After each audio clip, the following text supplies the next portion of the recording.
Good morning to all of you. It is my great pleasure of welcoming today's guest, Dr. K. Karunamurthy, professor from Ellur Institute of Technology, Chennai campus. And I also welcome all the participants for this wonderful webinar. And I am very privileged to introduce Dr. K. Karunamurthy. And he finished his BE degree from Bharadas University and MTech from Pondicherry Engineering College and PhD from Anna University, Chennai. And he is having more than 18 years of experience in leading institutes like Sastra University, SRM University, VIT. And he is having plenty of knowledge in the area of mechanical engineering, almost covered all the subjects in the Department of Mechanical Engineering. With this, I welcome you once again, Dr. Karunamurthy. Please start your session. Thank you.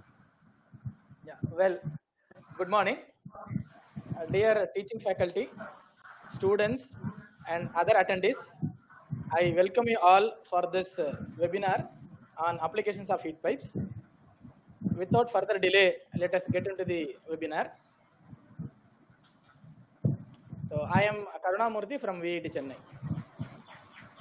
The outline of today's presentation, it is like this. Let us start with the forms of energy, different forms of energy. Then we will be discussing about the energy scenario with the global and national perspective. Followed by that, various heat exchanger generations. This heat pipe is a form of an heat exchanger. So we started with very old double pipe heat exchanger. Then how it has proceeded. So that we'll be discussing. Followed by that, various components of the heat pipes and working of heat pipe. Then we will discuss about the thermodynamic cycle related to the heat pipe. Then we'll discuss about what is the need for having a heat pipe. Then we'll get into our today's topic, that is various applications of heat pipes. And finally, we'll discuss some of the design parameters related to heat pipes. So today's agenda is to discuss about applications of heat pipes. Before we start this session, let us pay due respect to Agni Bhagwan, that is God of heat. And let us start with a few Tirukural which are related to heat energy. So one of the Tirukural is like this: Thiyavai Thiya Payatalal, Thiyavai Thiyina Manjapadam. It means evil actions lead to bad deeds. So evil actions should be considered dreadful than heat. And one more Tirukural is like this. These also related to heat.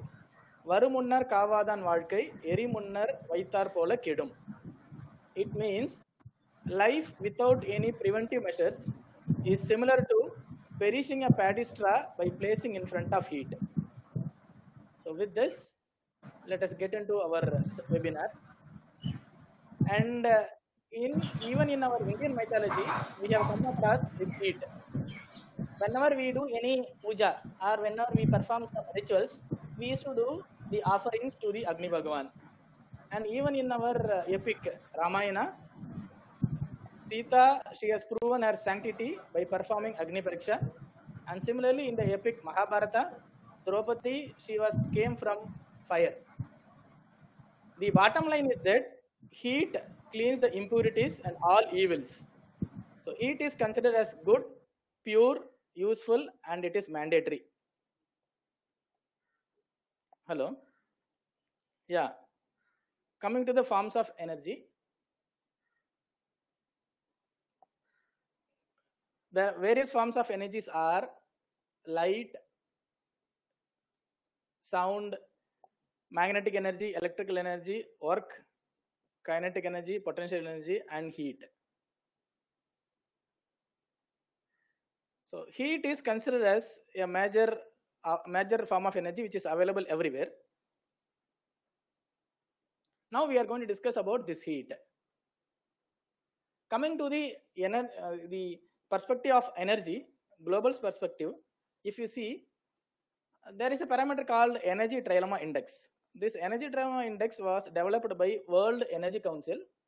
So this World Energy Council, they have come out with a parameter called World Energy Trilemma Index. So there are three parameters in this. One, they call it as energy security. and other one they call it as energy equity, and one more thing is called energy sustainability.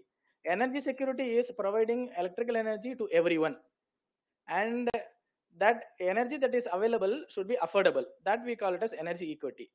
Well, these two parameters, energy security and energy equity, should be done without degrading the environment, which we call it as environmental sustainability.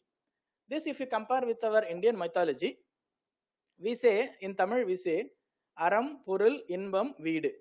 Whatever you achieve, whether it is purul, inbam, or veedu, it should be based on the fundamental parameter called aram, or in English we call it as ethics. In Hindi we call it as dharma, artha, kama, moksha.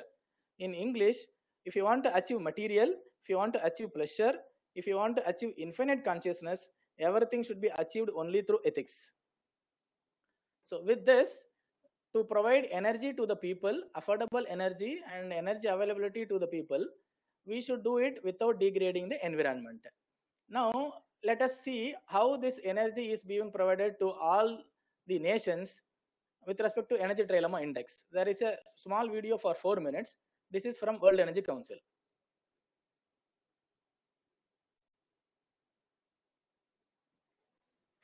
Energy is one of the main drivers of economic and social development. Just a few years ago, the only uncertainty in energy was the price of oil. There are now more known resources in the world than ever before. Peak oil is no longer a concern. But this simple anxiety has been replaced by a myriad issues and complex challenges. With unconventional resources, the oil endowment has quadrupled. We also see that while significant, the development of renewables globally, excluding large hydro, has to date been slower than expected. By 2050, we will see a doubling of energy demand, with the share of electricity increasing faster than primary energy supply. According to our unique explorative scenarios, renewables, especially solar energy, could register the highest growth, contributing between 20% and 30% to the global energy mix. But fossil fuels will, on current trend, remain the dominant resource to 2050.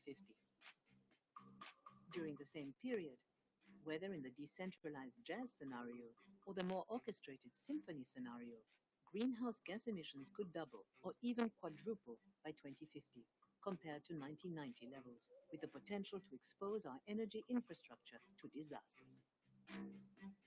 The lack of a climate framework is one of the issues that keeps global energy leaders most awake at night. But energy prices and high associated volatility have become more critical in the absence of a clear path for the future of CO2 prices. Accelerated change in policy, technological innovation, and consumer expectations are making energy markets increasingly complex. Current business models struggle to guarantee both competitiveness and affordable energy in the future, while political and regulatory risks threaten investment in infrastructure and innovation. Energy efficiency remains an action priority, but requires a longer-term approach to financing. The low-hanging fruit may have been picked. We now need additional demand-side investments, innovation, incentives, and stronger technical standards to significantly reduce the world's energy intensity. We will need to increase our efforts to provide access to energy for the world's growing population. Otherwise, up to 530 million people could still lack access to even basic forms of energy in 2050. This restricts life chances, opportunities, and prosperity. As we look to identify the sound, stable policies that will address these issues and catalyze investment towards sustainable energy solutions, we need to ask a number of questions. What is our plan B? What might the business and policy implications be? How can we mobilize the necessary capital for this transition? The World Energy Council believes that we can only find suitable solutions and achieve sustainable energy for all by addressing what we call the energy trilemma, the triple challenge of providing secure, affordable, and environmentally sensitive energy. Each dimension is vital to the development and prosperity of a country, but perspectives on the urgency of the pillars vary, as exposed by our Trilemma and Energy Sustainability Index. which ranks countries in terms of their ability to provide the robust energy and climate policies needed. We live in a time of increasing uncertainties, extraordinary changes, and hard choices. Ultimately, as the world seeks to redefine a resilient and sustainable energy system, we will have to ask ourselves, how must today's policies, markets, and technologies change to deliver tomorrow's sustainable energy? Yeah, well, this is from World Energy Council. So there are three parameters. One is energy security, other one is energy equity, and environmental sustainability. So based on this, they have ranked the nations, and these are the top 10 nations, and our India ranks with 109. That means like still we are not under developed condition.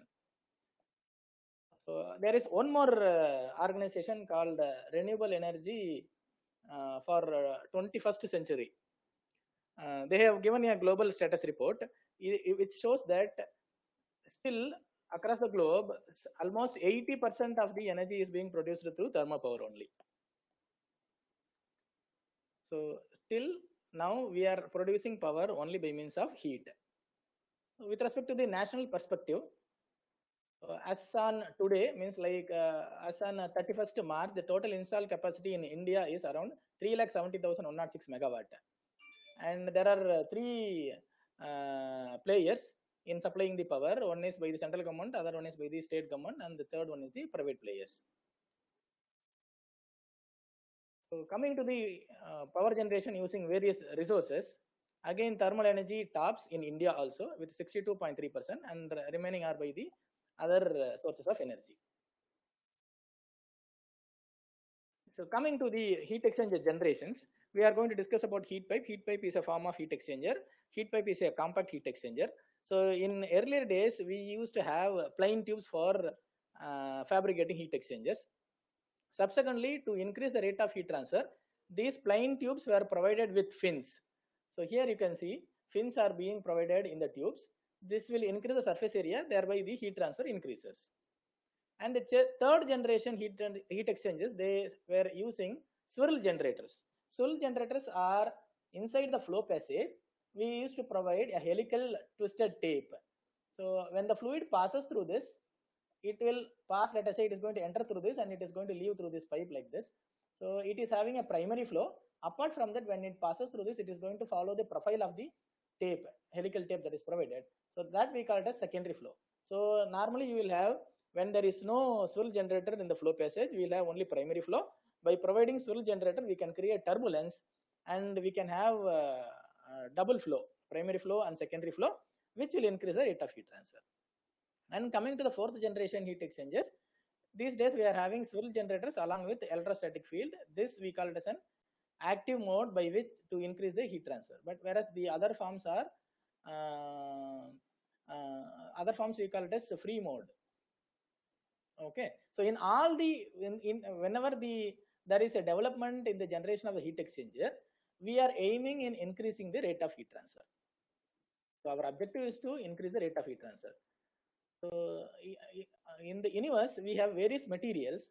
These materials, according to heat transfer, we classify them as, some of the materials are called as conductors and some of the materials are called as insulators.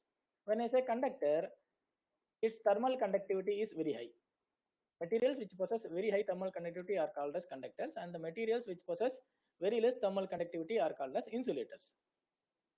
And there are, under hypothetical condition, we have some materials called as superconductors. In the case of superconductors, the thermal conductivity tends to infinity. That means it will not possess any resistance.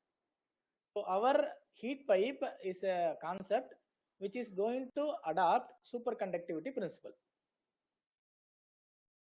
Coming to the history of heat pipe, this heat pipe, originally it was the principle of heat pipe was given by Richard Gagler. Then subsequently, a person by name George Ericsson, he has come out with the heat pipe and he was considered as the father of heat pipe. And the present day heat pipe was given by George Groover. And the basic components of heat pipes are, there are three basic components. One we call it as a container. So container will encompass the heat transfer fluid. This container is nothing but a pipe or a flow passage. and this is made up of either copper or aluminum or stainless steel. So inside this container we are going to have heat transfer fluid. This heat transfer fluid will have two phases. It will be in liquid state, then subsequently it will become vapor, and then again it will get converted into liquid, then it will change into vapor. The most common heat transfer fluids used in the heat pipes are water, methanol, or liquid ammonia, or ethylene glycol. Any one of this is being predominantly used. And apart from this, we used to have one more medium called as wick or a mesh. This is a porous structure. This is made up of copper, aluminum, nickel, or steel. This will provide the capillary action which is necessary for bringing back the fluid from one end of the heat pipe to the other end. When we discuss about the working, we will come to know. So for different container material, there are certain working fluids are allowed, because these working fluids should not react with the container material. So if the material is going to be copper, then we can go for water. The material is going to be aluminum, then you can go for ammonia. If the material of the container is stainless steel, then we can go for ammonia or methanol or water. Coming to the heat exchanger regions, in the case of heat pipe, we have three different regions. The first region is called as evaporator region, and the second region is called as adiabatic region, and the last region is called as condenser region. This is because this is a metal container or a pipe which is made up of copper or aluminum. Inside this pipe we are going to have heat transfer fluid. So this has three regions: evaporator region, adiabatic region, and condenser region. Only the evaporator region will be filled with water. Up to this, water or methanol or liquid ammonia, whatever being the heat transfer fluid, that will be filled up to the evaporator region. Then this evaporator region is being subject to heat. Once this is subject to heat, inside this we are having the heat transfer fluid. 1/3 of the pipe is having heat transfer fluid, and the remaining part will be vacuum. So partial vacuum will be present, and when the heat is being supplied, this liquid, the heat transfer fluid which is in liquid state, it will become vapor. And once the liquid becomes vapor, its volume, let us say if the heat transfer medium is water, once its phase changes from liquid to vapor, that is your water converts into steam, its specific volume increases by 1000 times. But the volume of the container is same, but the specific volume of the heat transfer fluid is increasing 1000 times. That means its pressure will increase. As the pressure increases, it will try to move through the adiabatic section and it reaches the condenser section. Once it reaches the condenser section, the other end, let us say if this heat pipe is used for solar water heating, this end will be having the water which is to be heated. So that water which surrounds this condenser section, it will receive the heat from the heat transfer fluid.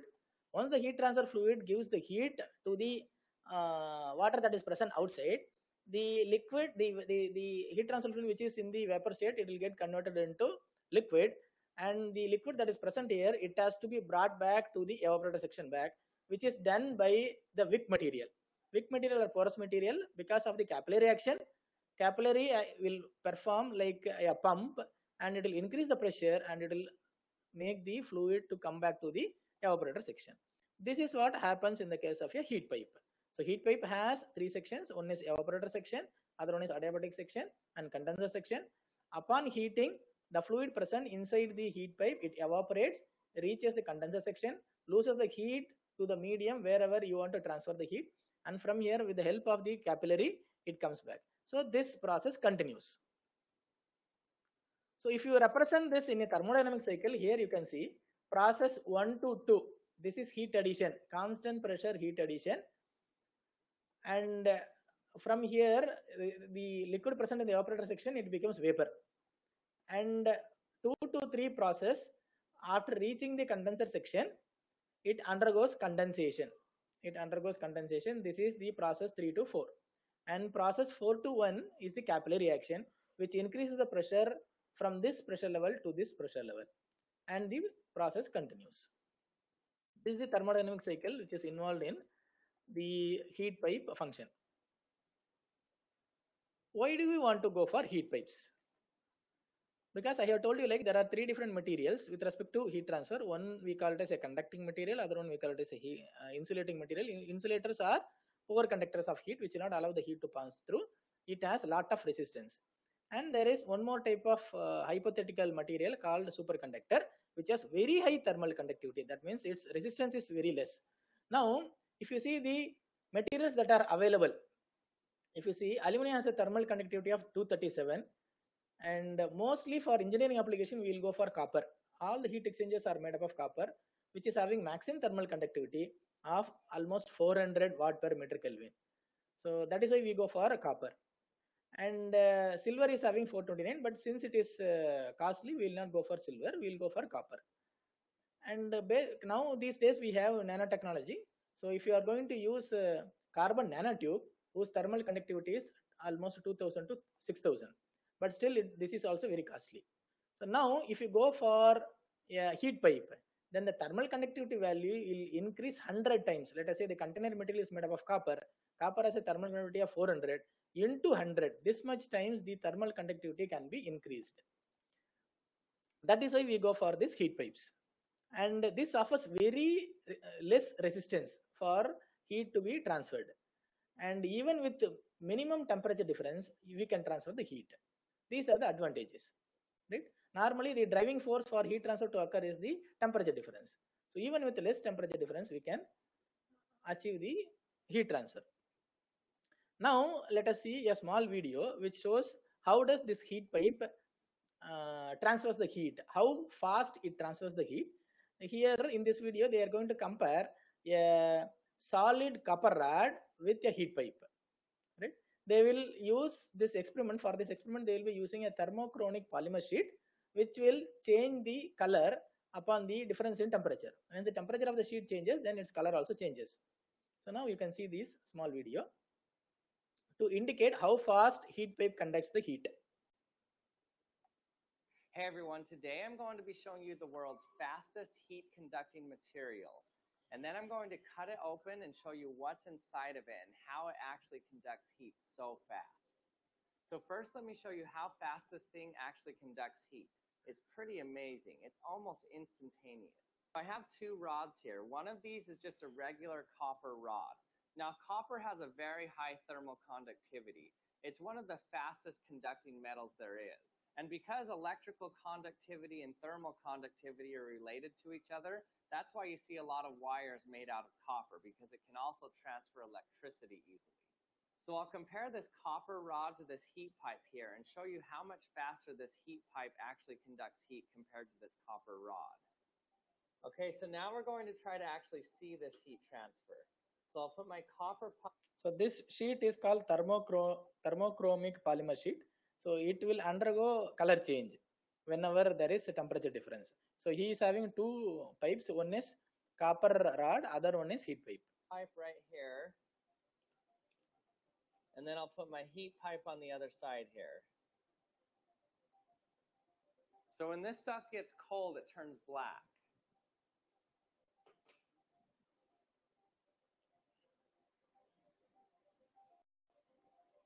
The color of the polychromic sheet changes. So we should be able to easily see the heat transfer from the pipe to the ice when I stick ice on both the copper pipe and the heat pipe.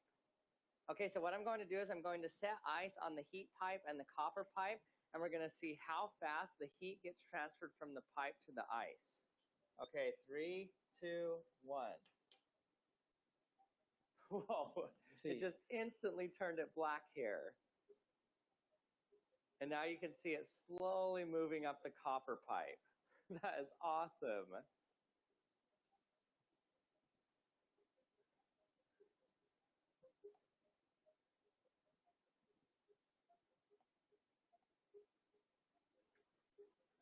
You can see how long it takes to move up the copper pipe.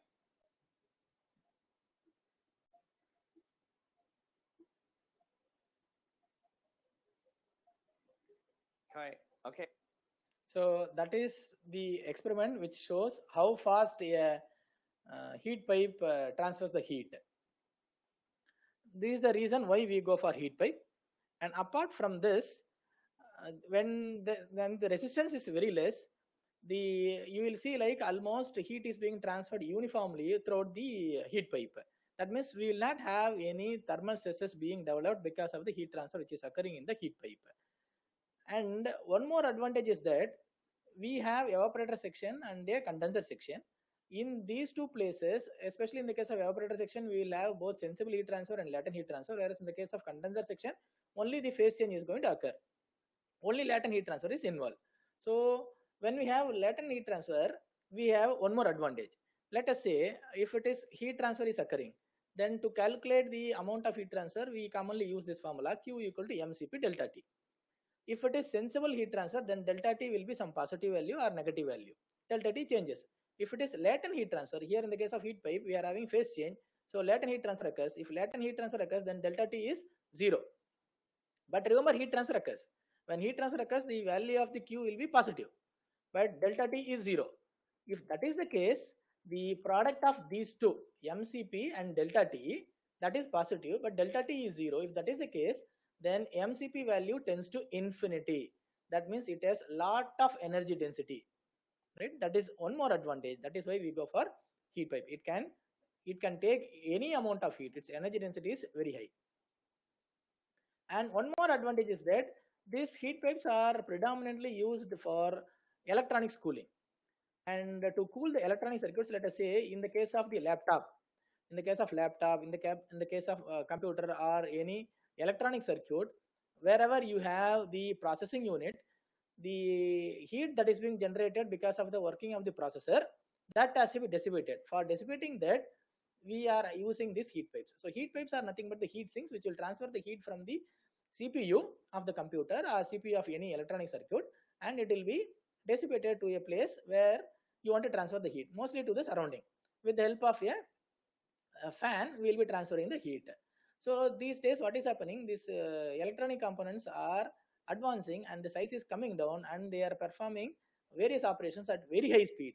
If that is the case, when it is going to perform at very high speed, then a lot of heat is being generated, which has to be transferred to the environment quickly. Okay, and these geometries, if you see the circuits, we will be having different circuits, and to transfer the heat, it has to pass through different shapes. So this heat pipe can have any shape. It can be like this. It can be a linear profile. It can be a circular profile. So we don't have any constraint with respect to the geometry. Here you can see these heat pipes are having almost 90-degree bend. So in all the electronic components, you will find this heat sinks or heat pipes. And one more reason to go for heat pipes. Till now we have discussed like when the heat pipes are having very good conductivity, they are almost similar to superconductor, and power flattening is there, and it can accommodate any geometry. And the fourth reason to go for heat pipe is that yesterday I have typed in Science Direct as heat pipe. This is the keyword which I have typed. So these many results I got. That means these many people are still working on this concept. Still they are doing a lot of research in heat pipe in order to increase the performance and to transfer heat at a higher rate. So this is also one of the reason why do we go for heat pipe. Now coming to the applications of heat pipe. So the main application of heat pipe is that this is found widely in electronics cooling, because the electronic components are getting smaller and smaller, and it has to do lot of performance. The processor has to perform lot of activity. When it is doing at a very high speed, it generates lot of heat, and this heat has to be transferred properly. Otherwise, what will happen? The system will fail. So here you can see everywhere you will find in the electronic circuits or CPU, you will find the heat pipes. So now I will show you how these heat pipes are being manufactured for electronic components. There is a small video.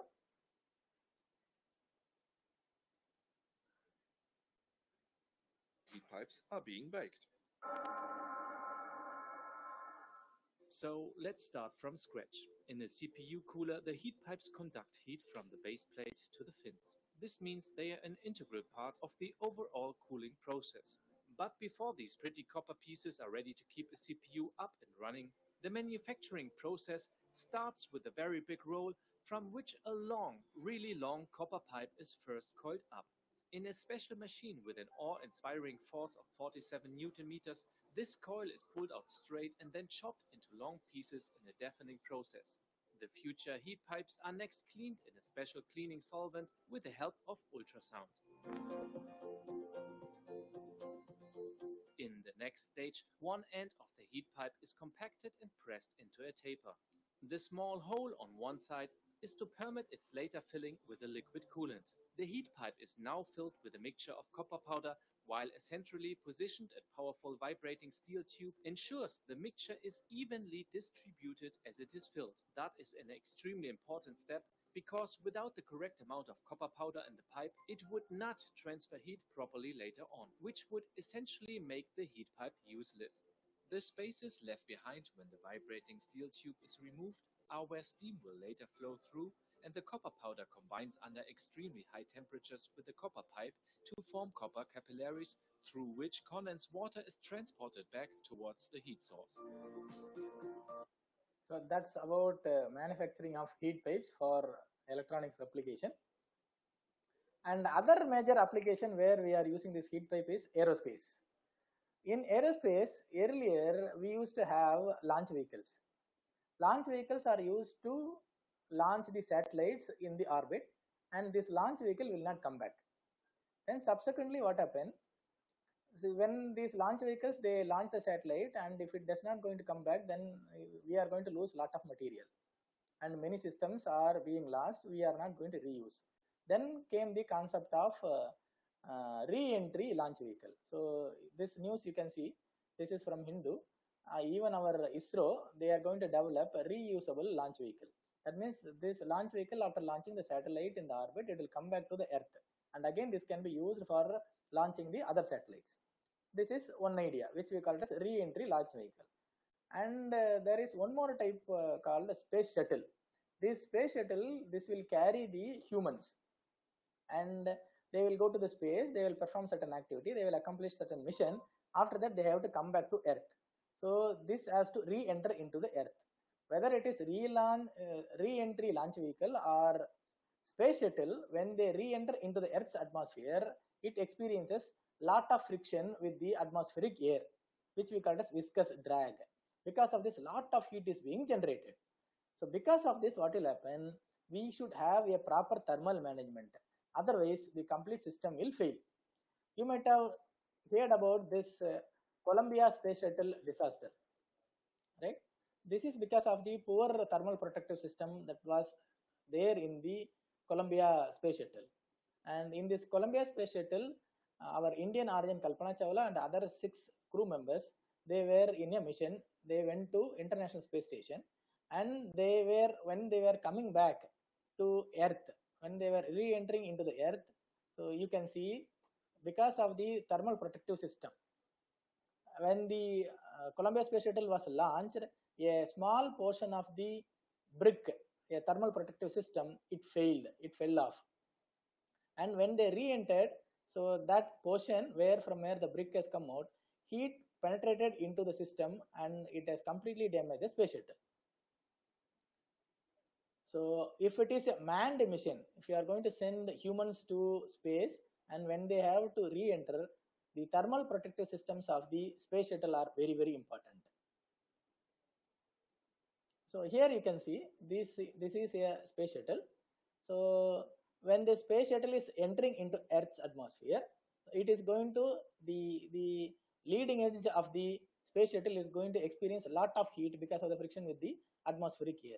That heat has to be transferred properly to the entire body in order to protect the space shuttle, and it has to be finally dissipated to the surrounding. So for which what we will be doing is that we have a material called ablative materials. These ablative materials, it will melt during re-entry. This thermal protected system, it will melt and it will take away the heat. It will not transfer the heat into the space shuttle. So I will show you a small video for this, which will explain how these ablative materials are working. And these days we are providing the heat pipes to transfer the heat from the leading edge to the various parts of the space shuttle.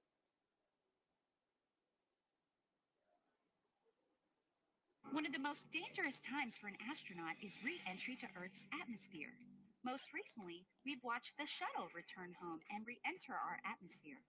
Anytime you have a spacecraft that goes into outer space, one of the major design challenges that you have is how to protect the vehicle when it comes back out of space and re-enters Earth's atmosphere.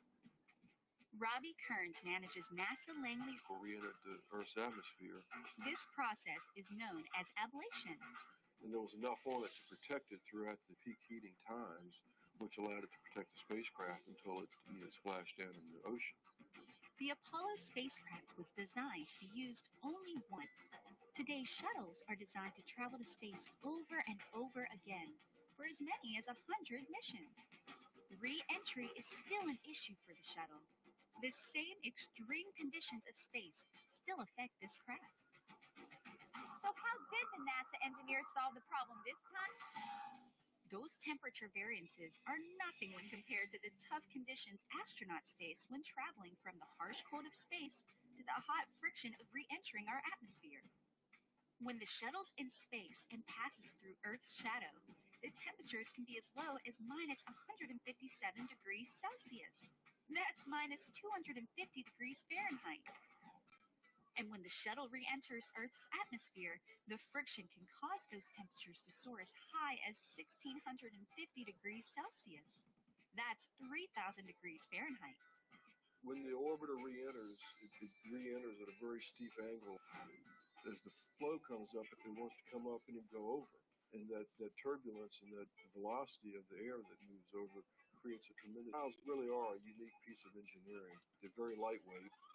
And what people really don't realize is that they're just sand. They're made of quartz sand, and it's bonded together in such a way that the sand is spaced apart within the structure, and it's very, very lightweight. That's right. The tiles that cover the shuttle's surface and protect it from extreme temperatures are made mostly of sand. And just think about how many of these tiles are needed to cover the shuttle. Now, there are about 32,000 different tiles on the orbiters. Each one is specifically designed and sized to fit a specific location. It's like a giant... So here you can see almost 31,000 tiles of this ablative material are being fixed to the space shuttle. It's like a giant puzzle. Each piece must fit precisely into the ones beside it.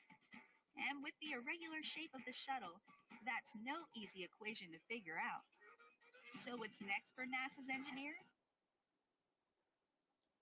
So heat pipes are also used along with the ablative materials to transfer the heat from the space shuttle. And the other application is that these days heat pipes are being widely used in solar applications. Earlier days we used to have flat plate collector for producing solar water heater to heat the water using solar energy. In olden days we used to have flat plate collector. This flat plate collector, which uses both direct radiation as well as diffuse radiation. Then subsequently, to increase the temperature, we went for this parabolic trough collector, where we'll be focusing the solar radiation that is falling on it into a line.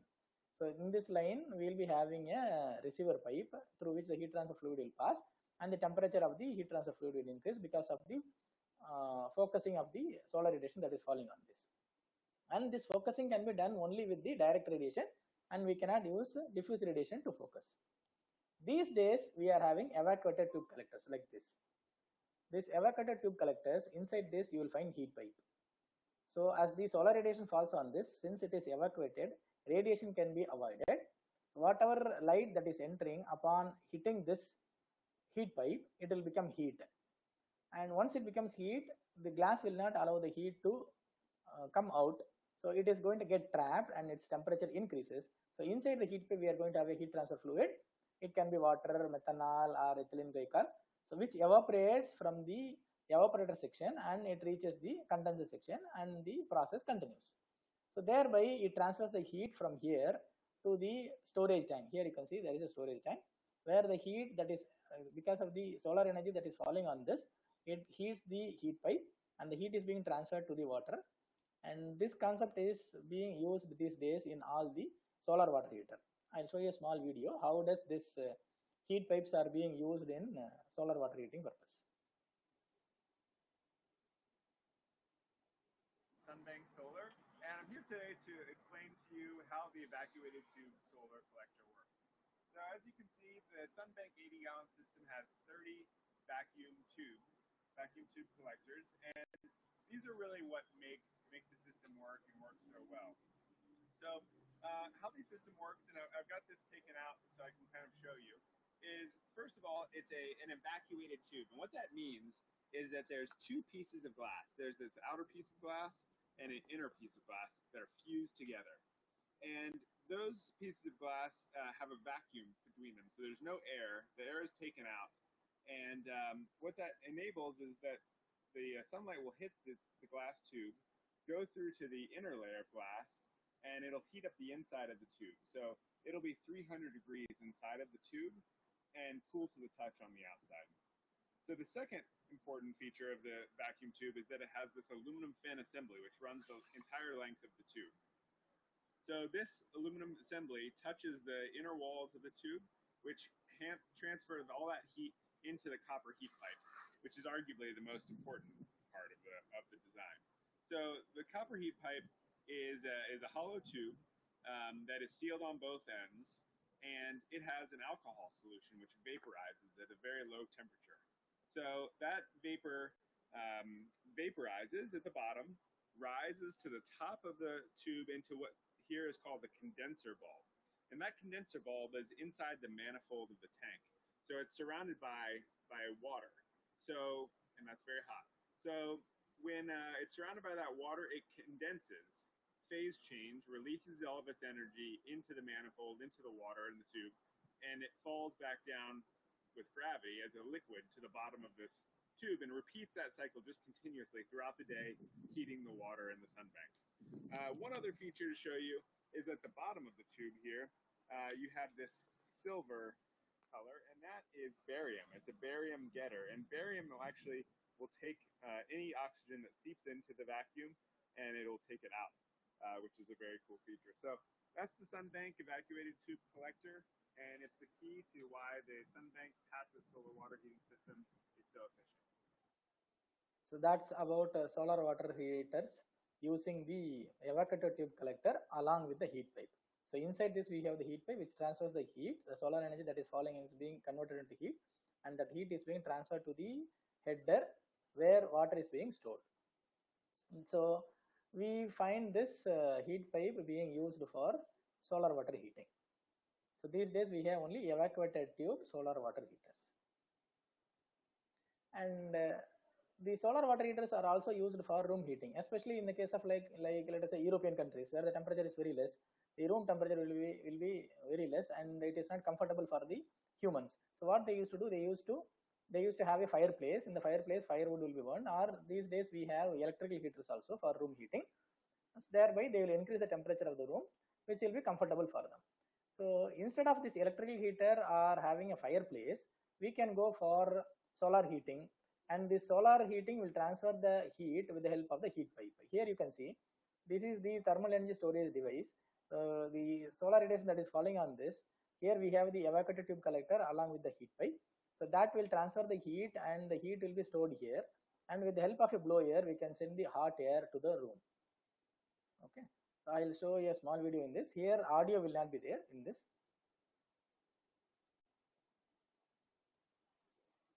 So this is for room heating. These are some of the evacuator tube collectors.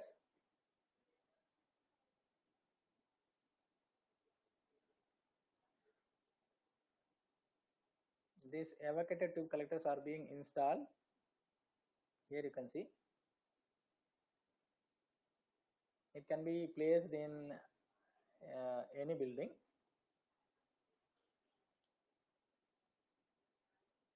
So this is the heat pipe which receives the heat from the solar, and it receives the heat from the sun, and it transfers the heat to the condenser area. So for any building we can have this evacuator tube collector along with the heat pipe, which can transfer the heat, solar energy to the room. So these are evacuator tube collector. Inside this you will find heat pipes.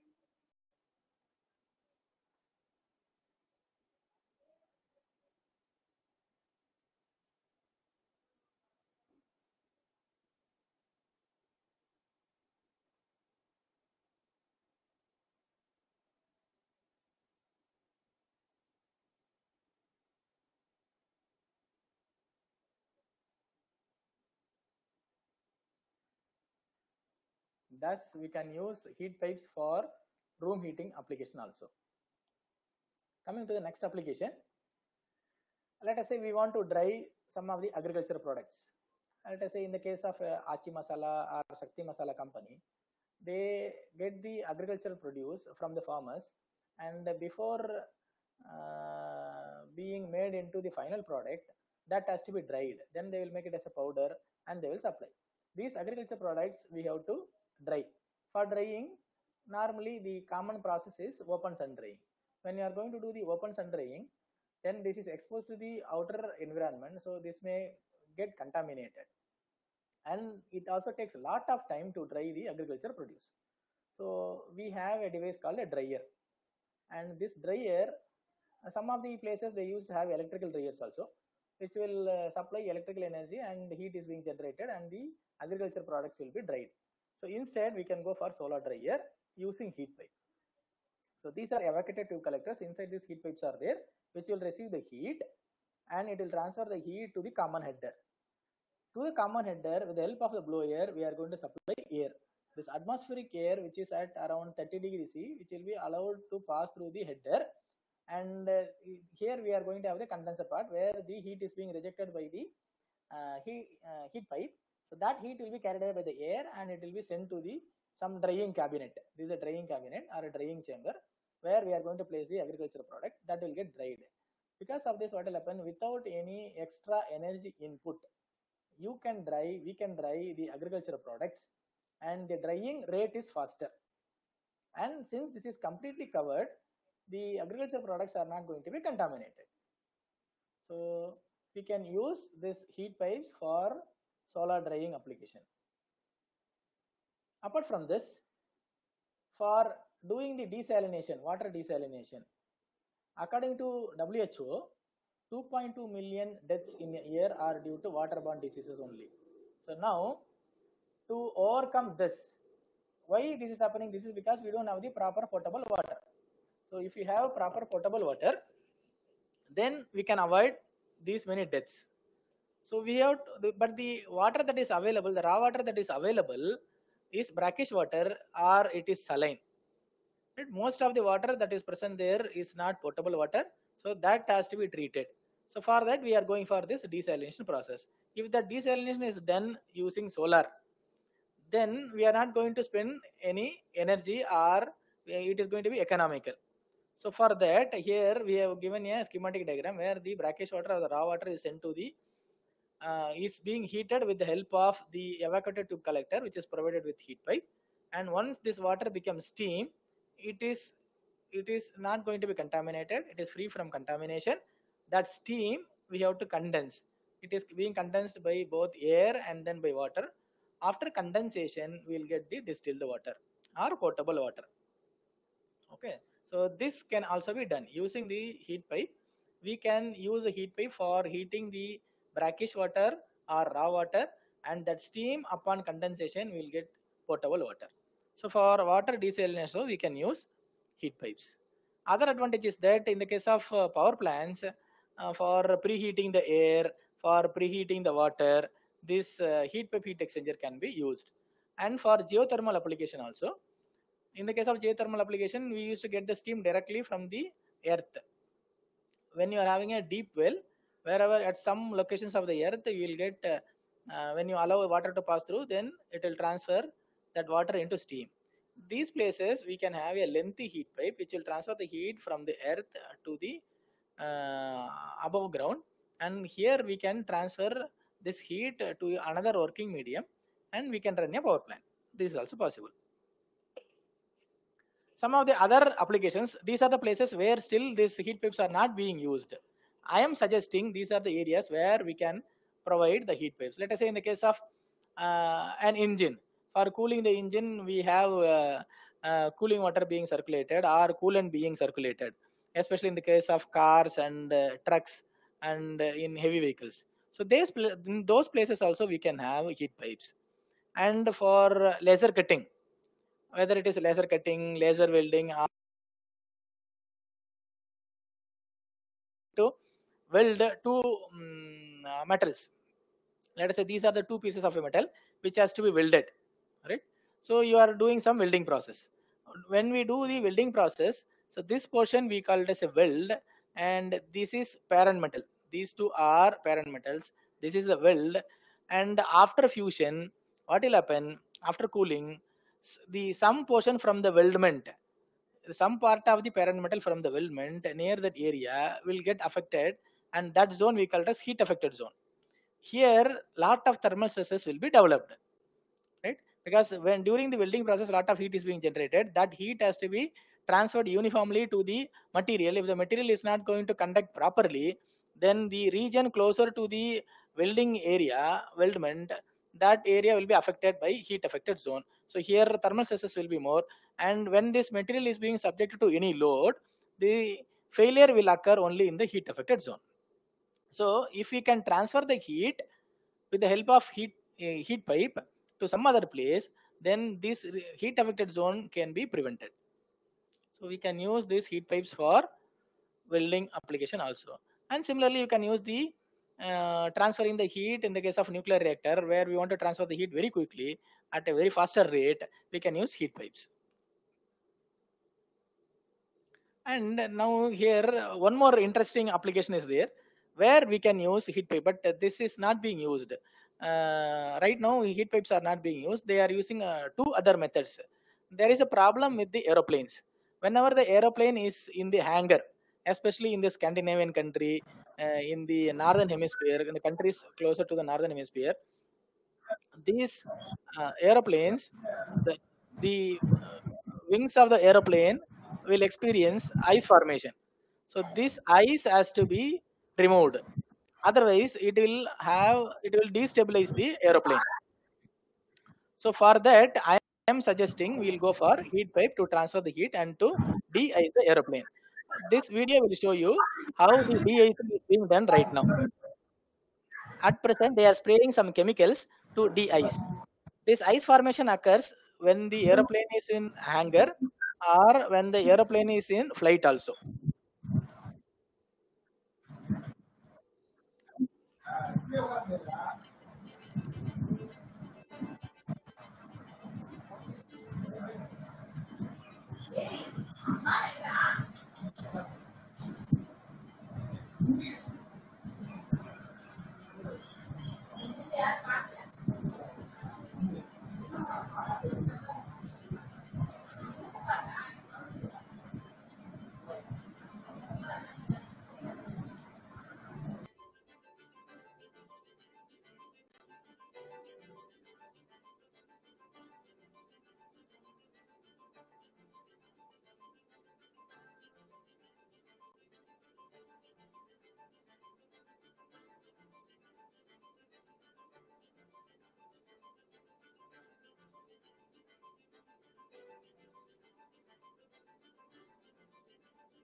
So we have seen that for de-icing they were using chemicals. They are spraying chemicals before the flight takes off.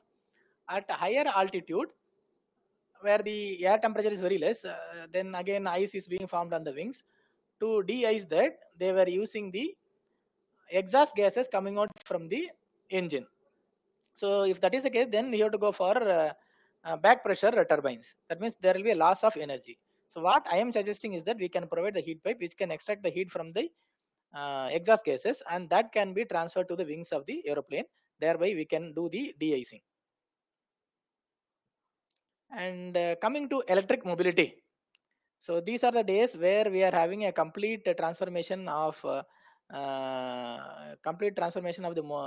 vehicles from engine to battery operated vehicles. So that transformation is taking place. But in the case of battery vehicle, we have a problem. The battery, when it is being charged or when the battery is discharging the power, it generates a lot of heat. That heat has to be transferred properly. If that is not the case, then there is a lot of chance for the fire hazard. Right, the complete battery, if it is completely charged and if there is some short circuit, then this will catch fire. Okay, so heat has to be transferred properly during charging as well as during discharging. For this application, we can go for heat pipes. Now you can watch a small video. This is from Volkswagen, how they are going to have this battery pack and how this thermal management of the battery pack is being carried out in a car.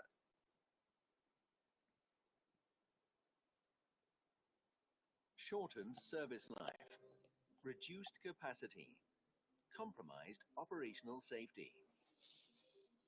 Thermal influences have tremendous effects on high voltage batteries in electric vehicles.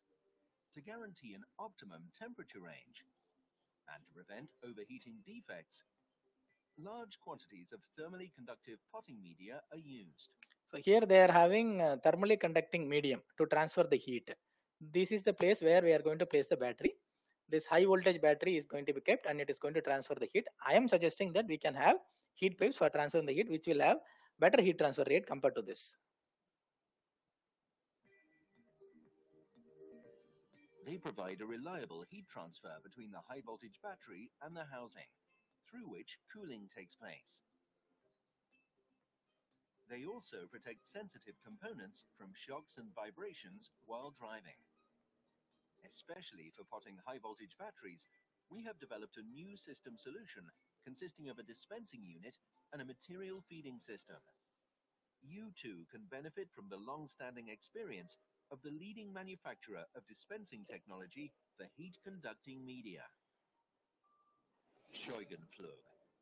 So this is about high voltage batteries that are being used in electric vehicles and transferring the heat with the help of heat pipes. So coming to the design parameters that are involved while designing a heat pipe heat exchanger, we have to consider some of the parameters. Like if the distance to transfer the heat is very less, let us say less than 50 mm, then definitely we cannot go for heat pipe. And sorry for the question, Dr. Karnamurthy. Yeah. Yes. Another 10 minutes. Okay. Can you? Yeah. 10 minutes, sir. Yeah. Fine. Okay. So some of the design parameters are the length of the heat pipe should be less than it should not be less than 50 mm. It should be more than 50 mm. And for having the capillary action, there are three possibilities. Either we can have a sintered heat pipe, or we can have a wire mesh or a screen, or we can have micro channels or micro grooves through which the heat transfer fluid from the condenser section will come back to the evaporator section. Okay, so this capillary action is another parameter which is to be considered. Depending upon the thermal challenge that we are going to face, either we will go for sintered or a screen or a micro groove. But predominantly you will find only this sintered material. So almost 90% of the heat pipes you will find sintered heat pipes.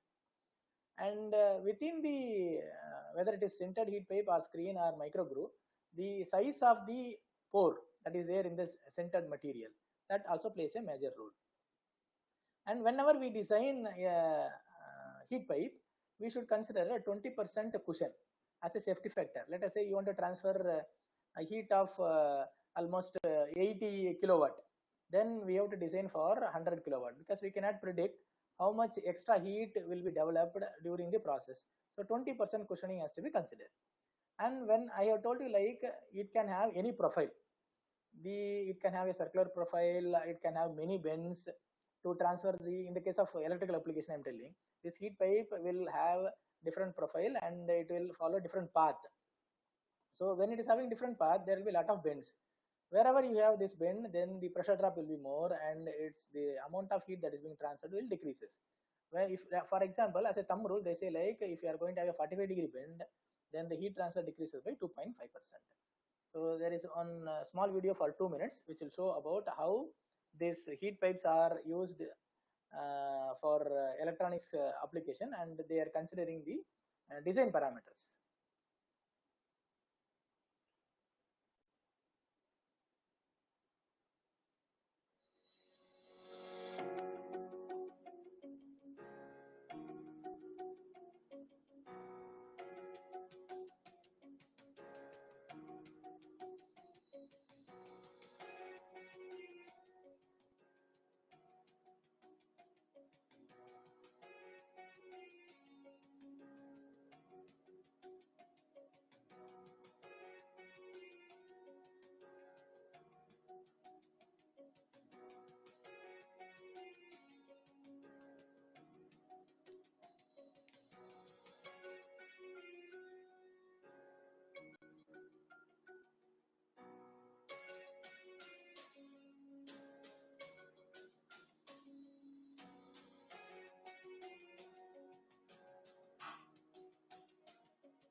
So these are the design parameters that are to be considered while designing a heat pipe. And coming to the conclusion, these are the takeaways. So these heat pipe heat exchangers are the new generation compact heat exchangers, and they transfer heat at very high rate, and they possess very high thermal conductivity, almost 100 times or 1000 times that of the copper pipe. And this uses the latent heat transfer concept, and hence the heat capacity or the energy density of the system is infinite. It approaches infinity. And these are widely used for thermal management of electronic devices. At present, I'm telling. At present, we are using this heat pipes or heat sinks for electronic cooling. It is being used in solar system, and also it is used in space shuttle. And these heat pipes can also be used for cooling during the metal cutting or a metal joining process, that is during welding process. And this can be used for de-icing of aeroplane wings, and this can be used for electric mobility, for cooling the battery pack. And this also can be used for cooling the nuclear reactors. So that's all from my side. I thank the management of Dhanalakshmi Srinivasan College of Engineering and Technology, and I thank Dr. Shekhar, the principal of Dhanalakshmi Srinivasan College of Engineering and Technology. I thank the HOD Mechanical and the faculty members from Mechanical, and I also thank the team, those who are behind this webinar. Over to Shekhar. Yes, Shekhar. Yeah, thank you. Thank you very much. Is there any question and And answer? the participants that you can get it from Q&A tab. Yeah, yes, I can see. There is a question about what is the importance of heat pipe. As I have told you earlier, heat pipes are having very high thermal conductivity with less thermal resistance. So it transfers heat very quickly. That is why we go for heat pipe. This can be called as fifth generation heat exchanger. Applications only we have discussed throughout. Second question is, what are the uses of heat pipe? So our complete lecture is about. And then one more question is, I can't reach your voice. Okay.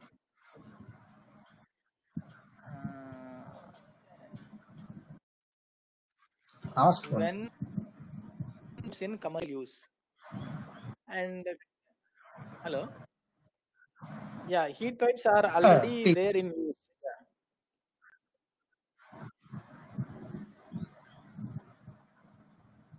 Yeah. Yes, Yeah, sir. Dr. Karnamurthy, your voice is not audible now. Not audible?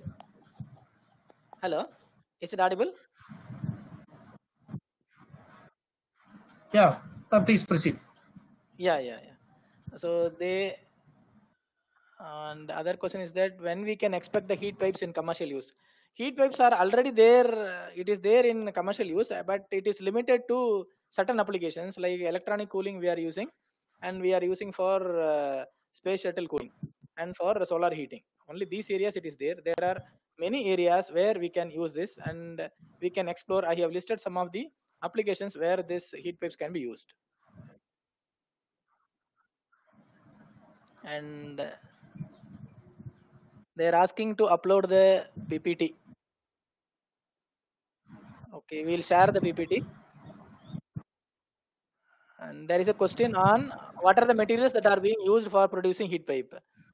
The container of the heat pipe is made up of copper or aluminum or stainless steel. These are the most common materials that are being used. Is there any composite material? Composite material right now it is not there. Mostly metals we are using. Maybe in future, if there are any composite material with very high thermal conductivity, then we can go for manufacturing heat pipes using those composite materials. There is a question on artificial intelligence. How does artificial intelligence is going to occupy this heat transfer? Yes, definitely. In the heat transfer application also, there are a lot of scope for artificial intelligence. Let us say I am having an experimental setup and I am going to do a parametric study of the temperature distribution. Or let us say I want to determine the rate of heat transfer, or I want to determine the efficiency of a thermal system, or let us say I want to determine the effectiveness of a heat exchanger. In all these cases, you take the case of a solar water heater, or you take the case of a solar desalination system, or a case of a solar pond. In all these cases, we are interested with the performance of the system. And for the performance of the system, sometimes what will happen, you cannot do the experimentation in the open sun. Let us say if it is a cloudy day, then we cannot do the experimentation. In such cases, normally we will go for laboratory model. And this laboratory model also, there is a limitation for conducting the number of experiments. If you are going for artificial intelligence, then we can run using either ANN or using machine learning algorithm for various readings which we have not done. We can train the algorithm using the experimentation that is being done. Let us say you have conducted some 100 experiments and you want to determine the performance of the system for the intermediate values. For that, we can use this artificial intelligence. Then there is a question on wick material. Wick is made up of what material? Wick is made, again this wick material is also made up of either aluminum or copper. Only these two materials are widely used. In one of the video I have shown you like how this sintering of the wick material is being done. That I have shown you. I think like you can go through that video again. Voice clarity. Please upload the PPT. Okay, I think like we'll share the PPT also. Any other questions? I think like whether coating of the materials solve the purpose. Coating means for with reference to what you are telling, I'm not getting. Is it for capillary action? If it is coating, then it is difficult because your coating will not have the porosity. For capillary action to take place, we require pores. Only when you have a porous material, the medium should be porous. Only then you can have the capillary action. Only then pumping can be done. for transferring the medium from the condenser section to the evaporator section. So I don't think like providing coating will serve the purpose. Any other questions?